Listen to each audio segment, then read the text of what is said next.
بسم اللہ الرحمن الرحیم 22واں خط رحمت للعالمین سلیم میاں دعا۔ پچھلے خط میں میں نے وعدہ کیا تھا کہ نبی اکرم صلی اللہ علیہ وآلہ وسلم کی رحمت للعالمین کے متعلق مزید تصریحات کسی دوسرے وقت لکھوں گا۔ آج اس کے لیے فرصت مل گئی۔ اس خط کو اس سابقہ خط ہی کا ایک حصہ سمجھو۔ اس میں بعض باتیں ایسی بھی آ جائیں گی جو سابقہ خط میں لکھی جا چکی ہیں، انہیں ان کا تشریحی بیان سمجھو۔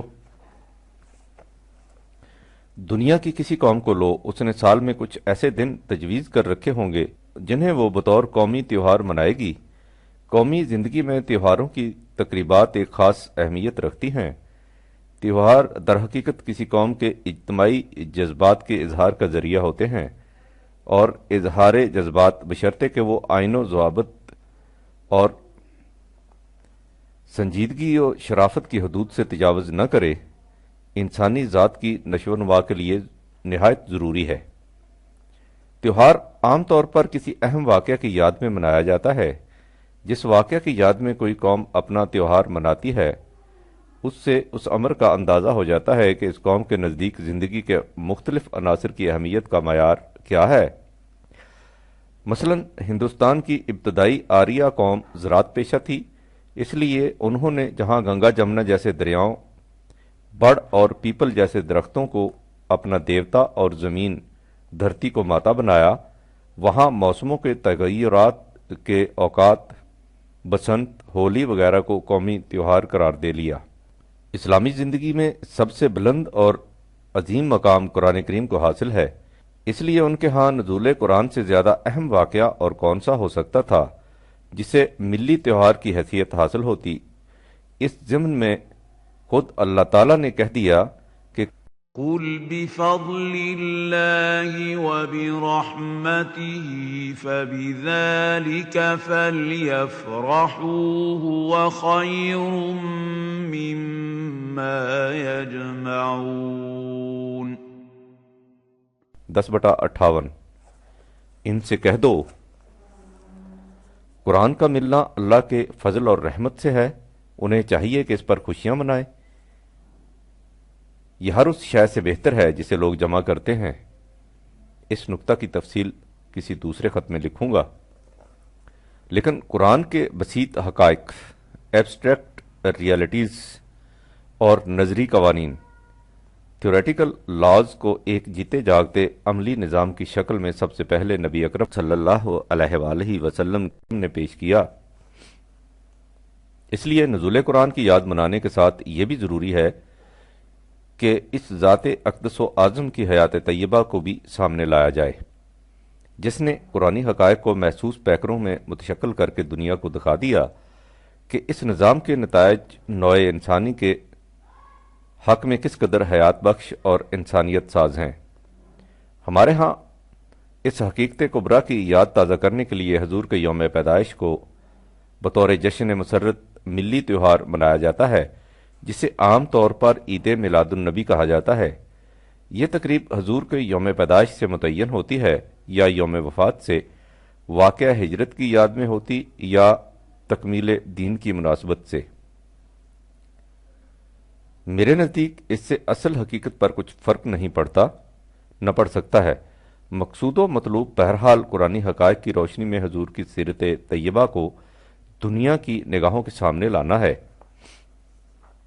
اگر ہم اس مقصد کے لیے اس تقریب سعید کو مناتے اور اسی انداز و اسلوب سے آپ کی سیرت مقدسہ کو دنیا کے سامنے پیش کرتے تو آج دنیا کا نقشہ کچھ اور ہوتا۔ اگر ہم اب بھی اس تقریب کو اس انداز سے منائیں اور دنیا کے سامنے خالص قرآن کی تعلیم اور اس کی روشنی میں حضور صلی اللہ علیہ وآلہ وسلم کی سیرت کو پیش کریں، تو میں علی وجہ البصیرت دل کے پورے یقین سے کہہ سکتا ہوں کہ پوری نوع انسان اس تقریب کو منانے لگ جائے، اس لیے کہ میرے گھر کا دیا میرے صحن خانہ کو روشن کرتا ہے، اس لیے وہ صرف میرا دیا کہلاتا ہے، لیکن سورج ساری دنیا کو روشن کرتا ہے، اس لیے وہ پورے عالم انسانیت کا مشترکہ چراغ ہوتا ہے۔ کسی خاص فرد، خاندان، قبیلہ، قوم یا ملک کا سورج نہیں ہوتا، یہی وہ حقیقت ہے جس کی طرف قرآن نے یہ کہہ کر اشارہ کیا ہے کہ يا أيها النبي إنا أرسلناك شاهدا ومبشرا ونذيرا وداعيا إلى الله بإذنه وسراجا منيرا 33/46 اے نبی، ہم نے تجھے اقوام عالم کے اعمال کا نگران، زندگی کی صحیح روش پر چلنے کے خوشگوار نتائج کی خوشخبری دینے والا اور غلط راستے پر چلنے کے تباہ کن عواقب سے آگاہ کرنے والا بنا کر بھیجا ہے، نیز خدا کے قانون کے مطابق لوگوں کو خدا کی طرف بلانے والا اور دنیا کو روشن کرنے والا سورج۔ نبی اکرم صلی اللہ علیہ وآلہ وسلم سے پہلے حضرات انبیاء کرام مختلف قوموں کی طرف آتے تھے، اس لیے کہ اس وقت ابھی انسان کی نگاہ اتنی وسیع اور اس کا ذہن اتنا بلند نہیں ہوا تھا کہ وہ تمام نوع انسان کی عالمگیر برادری کے تصور کو اپنا سکتا، لیکن آپ کا ظہور تمام عالم انسانیت کے لیے تھا، اور خدا کے آخری نبی کو ہونا بھی ایسا ہی چاہیے تھا۔ اس لیے قرآن نے واضح الفاظ میں اعلان کر دیا کہ وَمَا أَرْسَلْنَاكَ إِلَّا كَافَّةً لِلنَّاسِ بَشِيرًا وَنَذِيرًا وَلَكِنَّ أَكْثَرَ النَّاسِ لَا يَعْلَمُونَ 34/28 اور ہم نے تجھے تمام نوع انسان کے لیے بشیر و نذیر بنا کر بھیجا ہے۔ اس کی تشریح دوسری جگہ ان الفاظ سے کر دی کہ کل یا ایھا الناس انی رسول اللہ علیکم جمیعا 7/158 عالم انسانیت کو مخاطب کر کے کہہ دو کہ میں تم سب کی طرف رسول بنا کر بھیجا گیا ہوں۔ اسی سلسلہ زرنی کی ایک درخشندہ کڑی وہ آیا جلیلہ بھی ہے جو اس خط کے موضوع کا عنوان ہے، یعنی وما ارسلناک الا رحمۃ للعالمین 21/107 اور ہم نے تجھے اقوام عالم کے لیے رحمت بنا کر بھیجا ہے۔ اسلام کا خدا رب العالمین 1/1 اس کا ضابطۂ قوانین ذکر للعالمین 38/88 اور اس کا رسول صلی اللہ علیہ وآلہ وسلم رحمت للعالمین۔ اس میں رنگ، نسل، خون، زبان، وطن کی کوئی تخصیص و تمیز نہیں۔ اس مقام پر ایک سوال پیدا ہو سکتا ہے، اور وہ یہ کہ ایک غیر مسلم یہ کہہ سکتا ہے کہ آپ اپنے رسول کے متعلق جو عقیدہ چاہیں رکھیں، لیکن آپ یہ کس طرح کہہ سکتے ہیں کہ وہ غیر مسلم اقوام عالم کے لیے بھی رحمت ہیں؟ یہ سوال غور طلب ہے، اور اس خط میں اسی کا جواب میرے پیش نظر ہے۔ لیکن قبل اس کے کہ میں اس موضوع کی طرف آؤں، یہ سمجھ لینا ضروری ہے کہ رحمت ان کے معنی کیا ہیں۔ عام طور پر رحمت اور رحم کو مرادف المانی سمجھا جاتا ہے، اور اس اعتبار سے رحمت کا ترجمہ بھی رحم ہی کیا جاتا ہے، یعنی مرسی۔ یعنی تم قرآن کریم کے انگریزی تراجم میں اس لفظ کا ترجمہ مرسی ہی دیکھو گے، لیکن اس سے اس لفظ رحمتن کا صحیح مفہوم سامنے نہیں آ سکتا۔ اس کا مفہوم سمجھنے کے لیے لفظ رحم کو سامنے لاؤ، جس میں جنین بچے کی نشو و نما ہوتی ہے، لہذا رحمت ان کے معنی ہوتے ہیں سامانے پرورش یا وہ قالب پیٹرن جس کے اندر کسی مضمر صلاحیتوں کی نشو و نما ہو سکے۔ اس میں نرمی اور لطافت کا پہلو بھی شامل ہوتا ہے۔ بنابراین آیت زیر نظر کے معنی یہ ہوں گے کہ اقوام عالم کی مضمر صلاحیتوں کی نشو و نما ڈیولپمنٹ اسی قالب پیٹرن میں ہو سکتی ہے جسے نبی اکرم نے پیش کیا۔ اسی سے افراد انسانیہ کو وہ سامان زیست و ارتقاء مل سکتا ہے جس سے ان کی دبی ہوئی خوابیدہ صلاحیتیں ابھر کر توانائی حاصل کر لیں۔ قرآن نے رحمتن کے اس مفہوم کو ایک مثال کے ذریعے خود واضح کر دیا ہے، جہاں کہا ہے کہ وَهُوَ الَّذِي يُنَزِّلُ الْغَيْثَ مِن بَعْدِ مَا قَنَطُوا وَيَنشُرُ رَحْمَتَهُ وَهُوَ الْوَلِيُّ الْحَمِيدُ۔ 42/28 اور وہی ہے جو مایوسیوں کے بعد بارش برساتا ہے اور اس طرح اپنی رحمت کو پھیلا دیتا ہے۔ بارش کیا کرتی ہے؟ مردہ زمین کو زندگی عطا کرتی ہے، اس کی دبی ہوئی صلاحیتوں کو نشو و نما دیتی ہے۔ اسی کو قرآن رحمتن سے تعبیر کرتا ہے۔ اس مثال میں قرآن نے بتایا ہے کہ اللہ تعالیٰ اپنی رحمت نشو و نما کو انتہائی مایوسیوں کے عالم میں بھیجتا ہے۔ سوال یہ ہے کہ جب حضور رحمت للعالمین کا ظہور ہوا تو دنیا کا نقشہ کیا تھا؟ کیا وہ بہار آفریں امیدوں اور مسرتوں کا گہوارہ تھی یا افسردگی خیز مایوسیوں اور نامرادیوں کا حسرت کدہ؟ اس کے متعلق مجھ سے نہیں، ایک غیر مسلم مورخ کی زبان سے سنو۔ میں نے شروع میں کہا ہے کہ ایک غیر مسلم یہ سوال کر سکتا ہے کہ نبی اکرم صلی اللہ علیہ وآلہ وسلم کا ظہور غیر مسلم اقوام عالم کے لیے کس طرح آیا رحمت تھا۔ اس لیے ضروری ہے کہ اس کے جواب میں جو کچھ کہا جائے غیر مسلموں کی شہادات سے کہا جائے تاکہ قرآن کے اس دعوے کی صداقت نکھر کر سامنے آ جائے۔ تہذیب کے مورخ ڈینیسن نے ایک کتاب لکھی ہے جس کا نام ہے emotion is the basis of civilisation. اس مصنف کی شہرت اور اس کی تصنیف کی اہمیت کا اندازہ اس سے لگاؤ کہ ایک طرف وائٹ ہیڈ جیسا بین الاقوامی پایا کا مفکر اپنی کتابوں میں اسے کوٹ کرتا ہے اور دوسری طرف علامہ اقبال جیسا حکیم الامت اس کا اقتباس اپنے خطبات میں دیتا ہے۔ وہ ظہور نبوی کے زمانہ کا نقشہ ان الفاظ میں کھینچتا ہے۔ اس وقت ایسا دکھائی دیتا تھا کہ تہذیب کا وہ قصر مشید جس کی تعمیر پر 4000 سال صرف ہوئے تھے منہدم ہونے کے قریب پہنچ چکا تھا اور نوع انسان پھر اسی بربریت کی طرف لوٹ جانے والی تھی جہاں ہر قبیلہ دوسرے قبیلے کے خون کا پیاسا تھا، آئین و ضوابط کو کوئی جانتا تک نہیں تھا۔ قدیم قبائلی آئین و مسالک اپنی قوت و احترام کھو چکے تھے، اس لیے اب ملوکیت کے پرانے طریق و انداز کا سکہ دنیا میں نہیں چل سکتا تھا۔ عیسائیت نے جن قواعد و ضوابط کو رائج کیا تھا وہ نظم و ضبط اور وحدت و یکجہتی کے بجائے تشدد و افتراق اور بربادی و ہلاکت کا موجب بن رہے تھے۔ غرضے کے وقت وہ آ چکا تھا جبکہ ہر طرف فساد ہی فساد نظر آتا تھا۔ تہذیب کا وہ بلند و بالا درخت جس کی سرسبز شاداب شاخیں کبھی ساری دنیا پر سایہ فگن تھیں اور آرٹ، سائنس اور لٹریچر کے سنہری پھلوں سے لدی ہوئی تھیں، اب لڑکھڑا رہا تھا۔ عقیدت و احترام کی زندگی بخش نمی اس کے تنے سے خشک ہو چکی تھی اور وہ اندر تک سے بوسیدہ اور کھوکھلا ہو چکا تھا۔ جنگو جدال کے طوفان نے اس کے ٹکڑے کر ڈالے تھے جو صرف پرانی رسموں کے بندھن سے یکجا کھڑے تھے اور جن کے متعلق ہر وقت خطرہ تھا کہ اب گرے یا اب۔ کیا ان حالات میں کوئی ایسا جذباتی کلچر پیدا کیا جا سکتا تھا جو نوع انسان کو ایک مرتبہ پھر ایک نقطہ پر جمع کر دے اور اس طرح تہذیب کو مٹنے سے بچا لے؟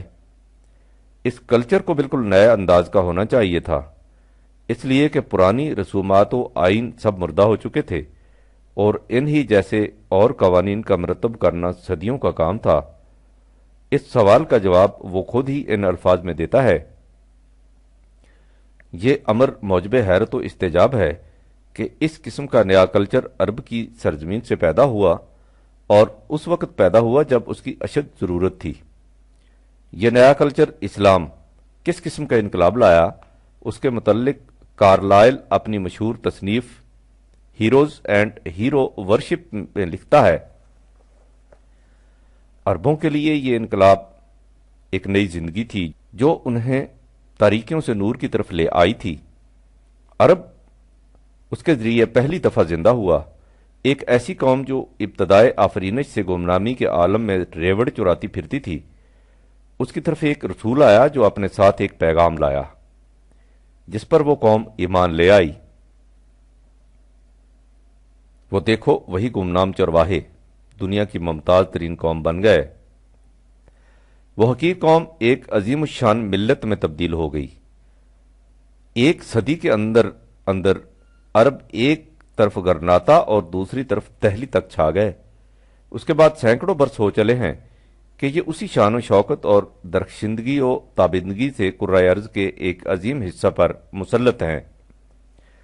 یہ سب ایمان کی حرارت سے ہوا۔ ایمان بہت بڑی چیز ہے۔ ایمان سے زندگی ملتی ہے۔ جو ہی کسی قوم میں ایمان پیدا ہوا، اس قوم کی تاریخ اعمال میں نتائج اور روح میں بالیدگی پیدا کرنے والی بن گئی۔ وہ عرب، یہ محمد صلی اللہ علیہ وآلہ وسلم اور صرف 100 سال کا عرصہ، کیا یہ انقلاب ایسا ہی نہیں جیسے ریت کے کسی گمنام ٹیلے پر آسمان سے بجلی آ گرے اور وہ ریت کا تودہ دیکھتے ہی دیکھتے ایک آتش گیر مادہ میں تبدیل ہو کر اس طرح بھگ سے اڑ جائے کہ دہلی سے گرناتا تک اس کے شعلوں کی لپیٹ میں آ جائے۔ نوع انسان خشک نیستاں کی طرح ایک شرارہ کے انتظار میں تھی۔ وہ بجلی کا شرارہ اس بطل جلیل کی صورت میں آسمان سے آیا اور تمام نوع انسان کو شعلہ صفت بنا گیا۔ کارلائل۔ یہ تو اس سرزمین میں ہوا جو اس جدید کلچر کا اولین گہوارہ بنی، اور اس قوم کے لیے ہوا جس نے اس کلچر کو سب سے پہلے محسوس پیکر قرآنی نظام میں متشکل کیا۔ سوال یہ ہے کہ یہ کلچر باقی دنیا کے لیے کس طرح حیات آفرین ثابت ہوا، اور اس سے نوع انسان کی دبی ہوئی صلاحیتوں نے کس طرح نشو و نما پائی۔ جیسا کہ میں سابقہ خط میں لکھ چکا ہوں، قرآن نے نبی اکرم صلی اللہ علیہ وآلہ وسلم کی بعثت کا مقصد یہ بتایا ہے کہ وَيَضَعُ عَنْهُمْ إِصْرَهُمْ وَالْأَغْلَالَ الَّتِي كَانَتْ عَلَيْهِمْ 7/157۔ وہ ان تمام بوجھوں کو اتار دے گا جن کے نیچے انسانیت دبی ہوئی چلی آ رہی تھی، اور ان تمام زنجیروں کو توڑ کر پھینک دے گا جن میں افراد انسانیاں جکڑے ہوئے تھے۔ سوال یہ ہے کہ وہ کون سے بوجھ تھے جن کے نیچے انسانیت دبی ہوئی تھی، اور کون سی زنجیریں تھیں جن میں ان کا بند جکڑا ہوا تھا۔ تفصیل اس اجمال کی طول طویل ہے، لیکن اگر اسے مختصراً 2 لفظوں میں بیان کرنا چاہیں تو کہا جا سکتا ہے کہ وہ بوجھ اور زنجیریں ارباب قوت و اقتدار کا استبداد تھا جس نے انسانیت کو کچل کر رکھ دیا تھا۔ اس استبداد کی نوعیتیں مختلف تھیں، لیکن قرآن نے اسے 3 بڑی شقوں میں تقسیم کر کے اس حقیقت کو واضح کر دیا ہے کہ استبداد کی نوعیت کچھ بھی کیوں نہ ہو، وہ اصل کے اعتبار سے ان تینوں شقوں میں سے کسی ایک سے متعلق ہوگا۔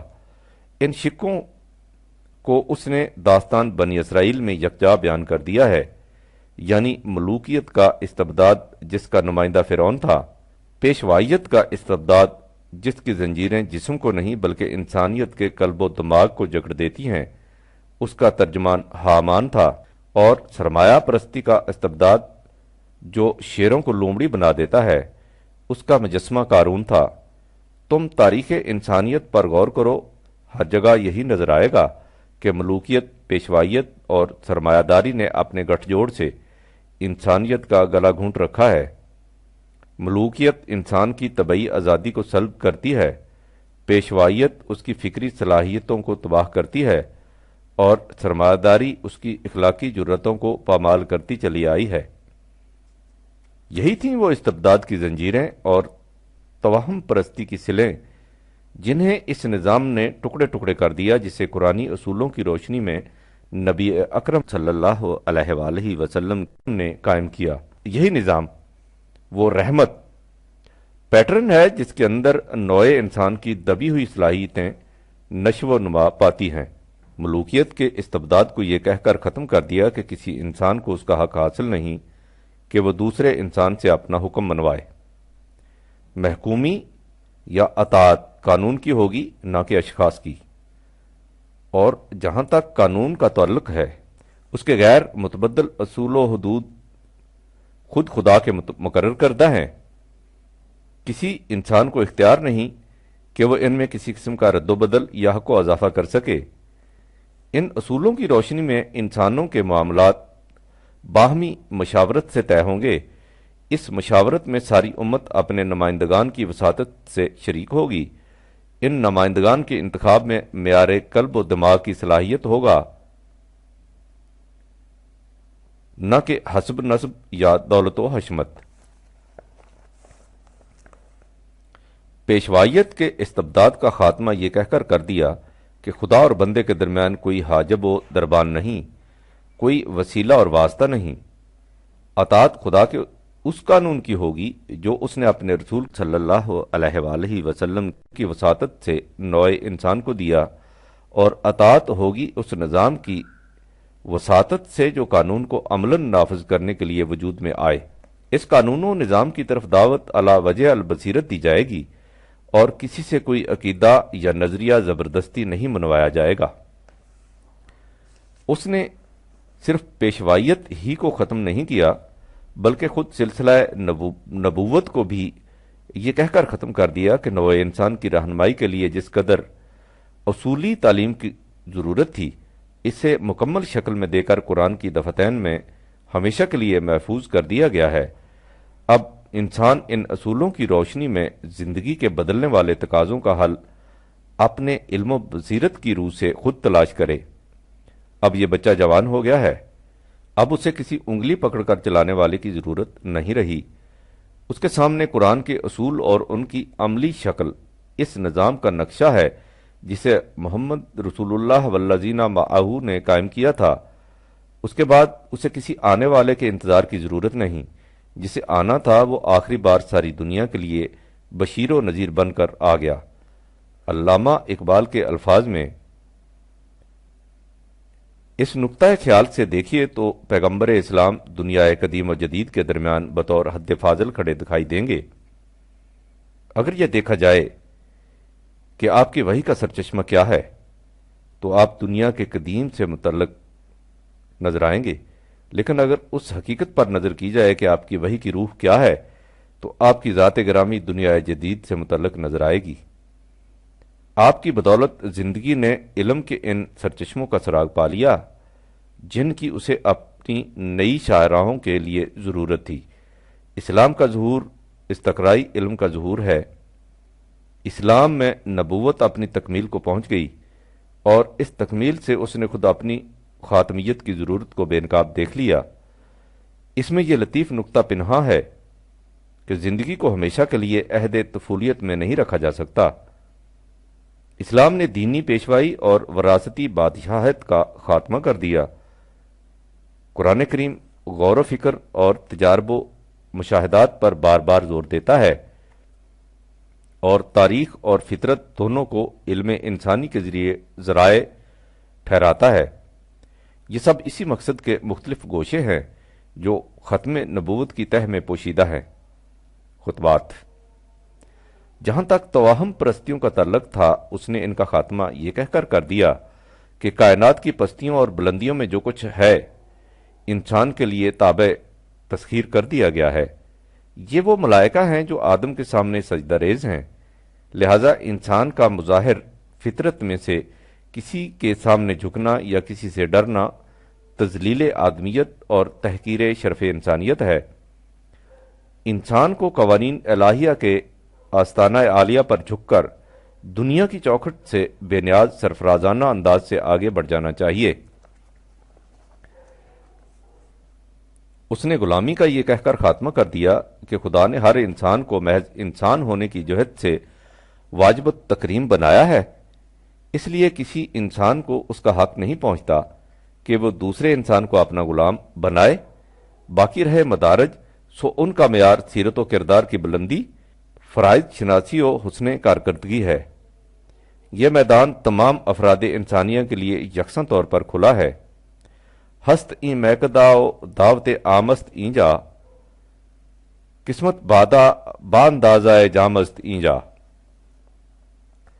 اس نے انسان اور انسان میں غلط معیاروں کے مطابق تفریق و تقسیم کو کسی خاص معاشرہ، خاص قوم، خاص خطہ زمین ہی میں نہیں مٹایا۔ اس نے اعلان کر دیا کہ تمام اقوام عالم اصل کے اعتبار سے ایک ہی درخت کی شاخیں اور ایک ہی برادری کے اجزاء ہیں، لہذا رنگ، نسل، خون، زبان، وطن کے خود ساختہ معیاروں کے مطابق نوع انسان کو قبیلوں اور قوموں میں تقسیم کر دینا اور پھر ایک قوم کا دوسری قوم کے مقابلہ میں محاذ قائم کر لینا، یوں اس جنت ارضی کو درندوں کا بھٹ بنا لینا، انسانیت نہیں، سبعیت و بہمیت ہے۔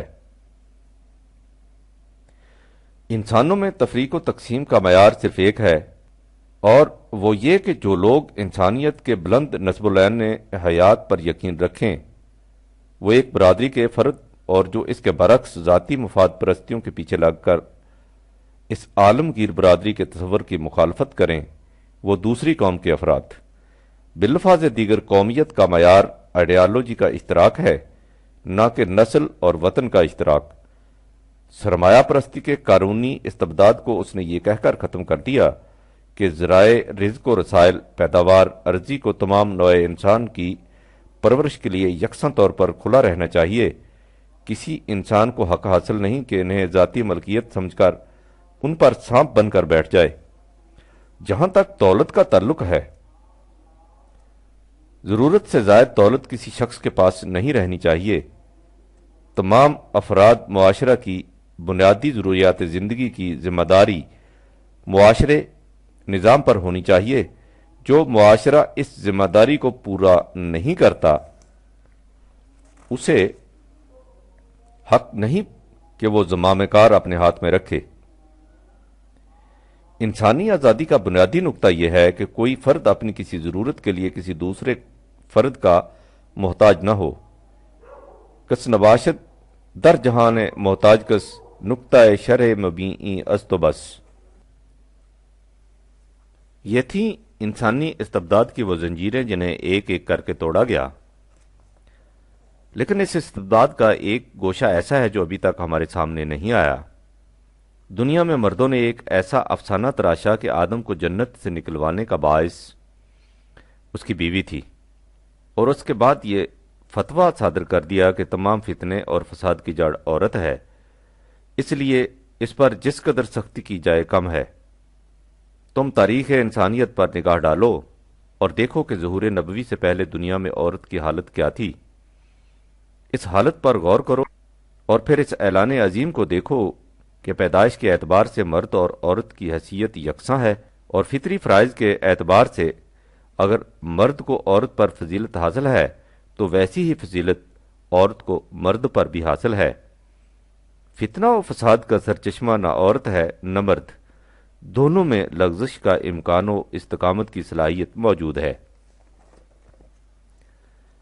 یہ ہیں عزیزم وہ چند اہم اصول جن کی بنیادوں پر نبی اکرم نے ایک ایسا معاشرہ استوار کیا جس نے ہر نظام کہن کے بساط الٹ کر استبداد کی ہر اس زنجیر کو توڑ دیا جو انسانی صلاحیتوں کی نشو و نما کے راستے میں آہنی دیوار بن کر حائل تھی۔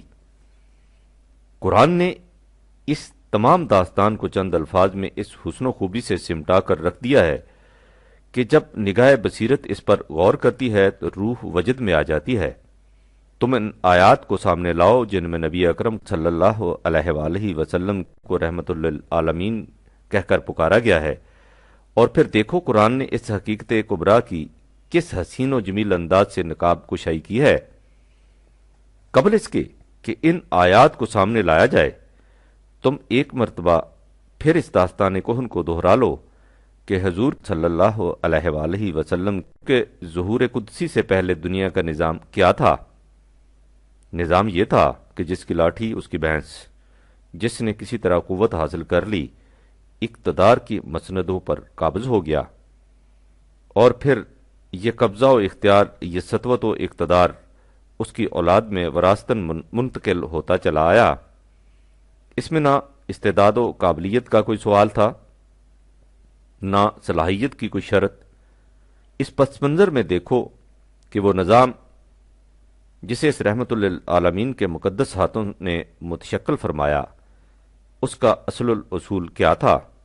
فرمایا وَلَقَدْ كَتَبْنَا فِي الزُّبُورِ مِن بَعْدِ الذِّكْرِ أَنَّ الْأَرْضَ يَرِثُهَا عِبَادِيَ الصَّالِحُونَ، ہم نے ہر آسمانی کتاب میں اخلاقی اقدار و ضوابط بیان کر دینے کے بعد لکھ دیا تھا، اور اب اس بنیادی حقیقت کو قرآن میں دہراتے ہیں کہ زمین کا نظم و نسق صرف ان لوگوں کے ہاتھ میں رہنا چاہیے جن میں اس کی صلاحیت ہو۔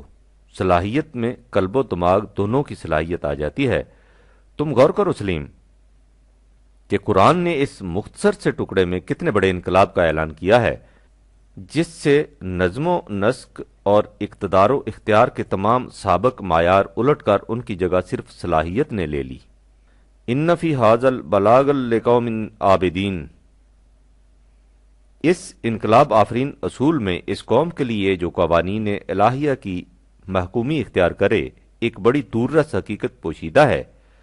اس کے بعد ہے وما ارسلناک الا رحمۃ للعالمین 21/105 تا 107۔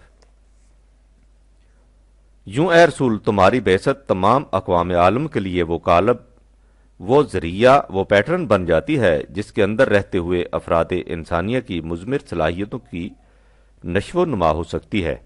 تم نے سلیم حضور رحمۃ اللہ للعالمین کی بعثت سے پہلے کی ہزاروں سال کی تاریخ کا مطالعہ کیا ہے۔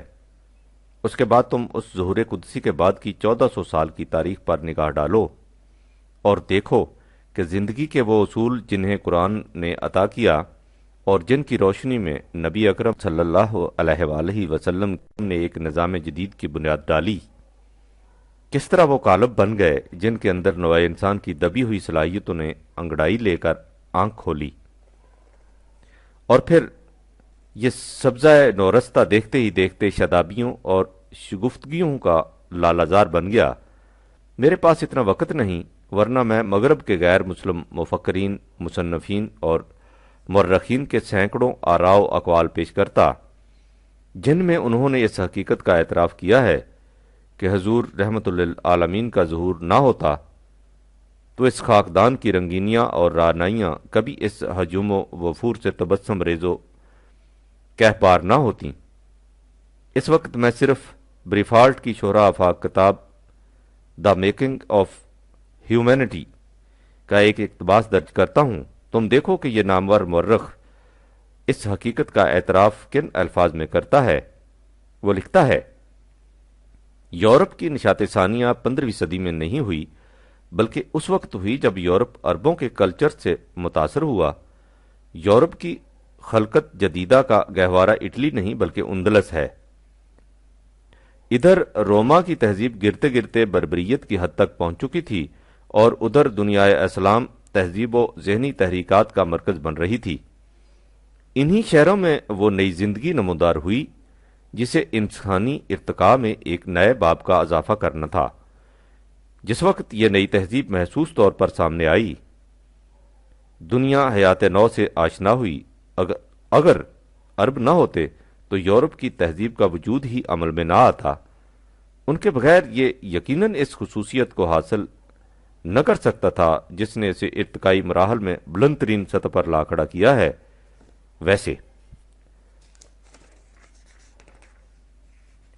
ویسے تو مغربی کلچر میں کوئی شعبہ بھی ایسا نہیں جس میں عربی ثقافت کا رنگ نہ جھلکتا ہو، لیکن ایک شعبہ ایسا ہے جس میں یہ اثر بالکل نکھر کر سامنے آ جاتا ہے، اور یہی وہ شعبہ ہے جو در حقیقت عصر حاضر کی حقیقی قوت کا باعث اور اس کی فتوحات کا ذریعہ ہے، یعنی علم الاشیاء، سائنس کی روح۔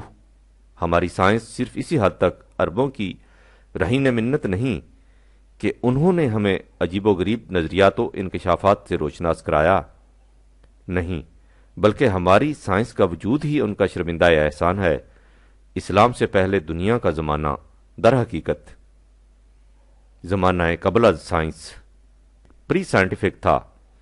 15ویں صدی تک یورپ انہی علوم و فنون کو اپناتا رہا جو اسے مسلمانوں نے دیے تھے، اس پر کوئی اضافہ نہ کر سکا۔ جب اندلس میں تہذیب و ثقافت نے پھر تاریکیوں کی چادر اوڑھ لی تو یورپ میں وہ جن نمودار ہوا جسے اندلس کی سرزمین نے پیدا کیا تھا۔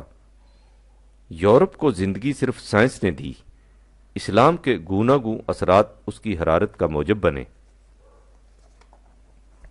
سلیم، حقیقت یہ ہے کہ دنیا میں جہاں جہاں انسانی صلاحیتوں کی نمود نظر آتی ہے، یہ صدقہ ہے اس رحمت کا جسے تمام اقوام عالم کے لیے عام کر دیا گیا تھا۔ دنیا قرآنی اصولوں اور اس کی روشنی میں متشکل کردہ قرآنی نظام کے کئی ایک گوشوں کو اپنا چکی ہے، بعض گوشوں کو اپنانے کی کوشش کر رہی ہے، اور باقی گوشے ایسے ہیں جنہیں یہ مستقبل میں جا کر اپنائے گی، اس لیے کہ ان کے بغیر نہ انسانی صلاحیتیں اپنی نشو و ارتقاء کی آخری حد تک پہنچ سکتی ہیں، نہ حسن کائنات میں نکھار پیدا ہو سکتا ہے۔ لہذا بزم ہستی میں جہاں کوئی روشنی کی کرن نظر آتی ہے، وہ اسی آفتاب عالمتاب کی ضیاباریوں کی تصدیق ہے، اور گلشن عالم میں جہاں کوئی پھول مہکتا دکھائی دیتا ہے، وہ اسی جانب بہار کی نکہت باریوں کا رہین منت۔ ہر کجا بینی جہان و رنگ و بو، آنکھ از خاکش بروید آرزو، یا زنور مصطفیٰ او را بہاست، یا ہنوز اندر تلاش مصطفیٰ است۔ میں نے جو کچھ ابھی ابھی کہا ہے وہ محض اظہار عقیدت نہیں، وہ ایک واقعہ ہے جو ہر اس آنکھ کے سامنے بے نقاب ہو کر آ سکتا ہے جس پر تعصب کی پٹی نہ بندھی ہو۔ آخر میں لیمرٹین کی مشہور تصنیف ہسٹری ڈی لا ٹاک کا ایک اقتباس دینا چاہتا ہوں۔ اقتباس طویل ضرور ہے، لیکن حضور رحمت للعالمین کی شان اقدس میں ایک غیر مسلم کی زبان سے اس سے بہتر نعت کم از کم میری نظر سے نہیں گزری۔ تم اسے غور سے دیکھو اور اس شہادت میں میرے ہم نوا ہو جاؤ۔ وہ لکھتا ہے، دنیا میں کسی انسان نے برضا و رغبت یا توان و کرہن محمد صلی اللہ علیہ وآلہ وسلم کے نسب العین سے بلند نسب العین اپنے سامنے کبھی نہیں رکھا۔ یہ نسب العین عام انسانی سطح سے بہت بلند تھا، مافوق البشر نسب العین۔ یہ نسب العین کیا تھا؟ خدا اور بندے کے درمیان جو توہمات کے پردے حائل ہو چکے تھے، انہیں ایک ایک کر کے اٹھا دینا اور اس طرح خدا کو انسان کے سینے میں سمو دینا، اور انسان کو خدائی صفات کے رنگ میں رنگ دینا، اور باطل خداؤں کے ہجوم میں ایک منزہ خدا کا مقدس اور معقول تصور پیش کرنا۔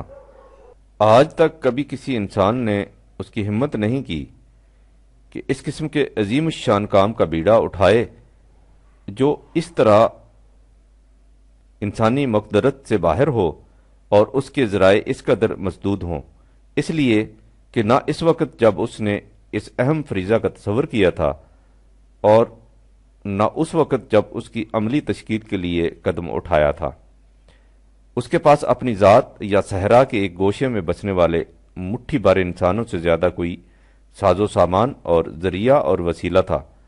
اس فقدان ذرائع کے ساتھ آج تک کبھی کسی انسان نے دنیا میں اس قسم کا عظیم اور مستقل انقلاب پیدا نہیں کیا۔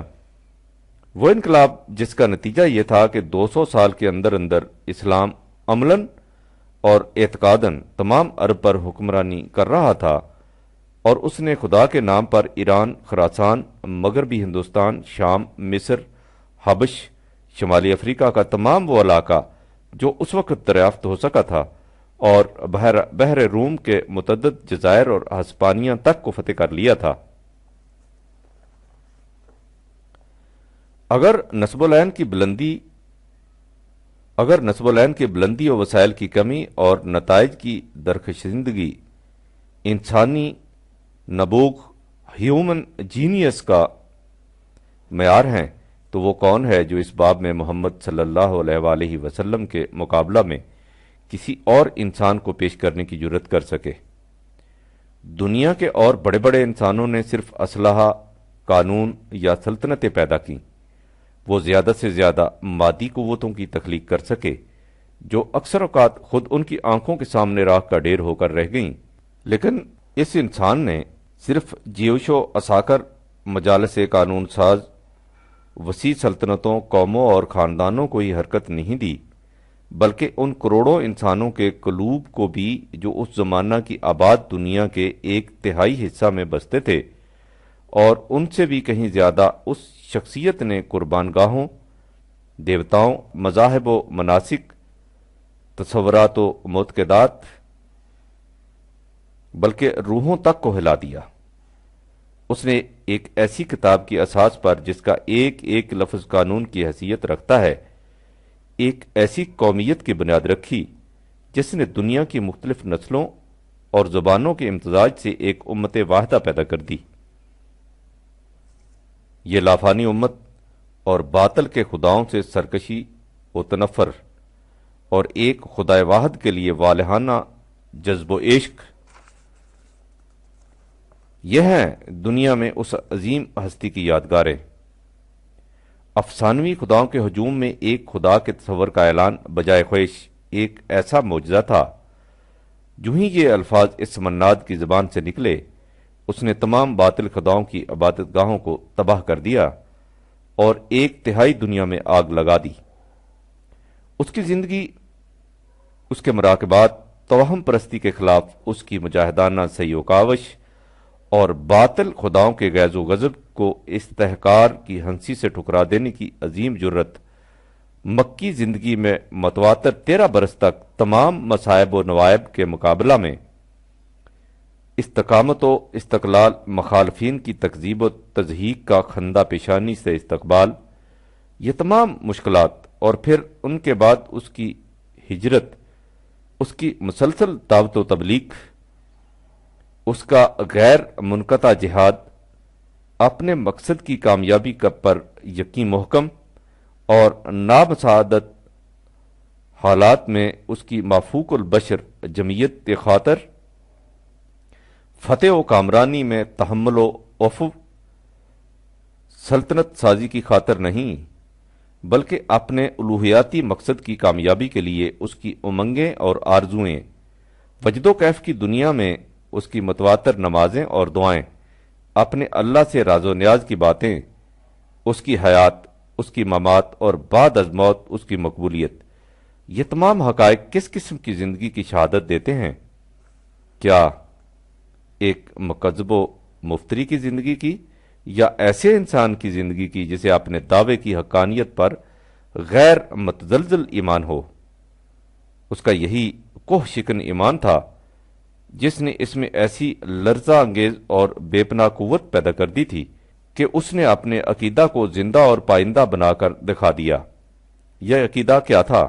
خدا کی توحید اور تنزیہ، اول الذکر یہ بتانے کے لیے کہ خدا کیا ہے، اور ثانی الذکر اس کی وضاحت کے لیے کہ خدا کیا نہیں۔ وہ اللہ اور یہ لا، ایک حصہ دنیا سے باطل خداؤں کو مٹانے کے لیے، خواہ اس میں تلوار کی بھی ضرورت کیوں نہ پڑے، اور دوسرا حصہ خدائے حقیقی کی مسند اجلال بچھانے کے لیے۔ بہت بڑا مفکر، بلند پایا خطیب، پیغامبر، مکنن، سپہ سالار، تصورات و معتقدات کا فاتح، صحیح نظریہ حیات کو علی وجہ البصیرت قائم کرنے کا ذمہ دار، اس نظام کا بانی جس میں باطل خدا ذہنوں تک کی دنیا میں دخل نہ پا سکے، دنیاوی سلطنتوں اور ان کے اوپر ایک آسمانی بادشاہت کا بانی، یہ ہے محمد صلی اللہ علیہ وآلہ وسلم۔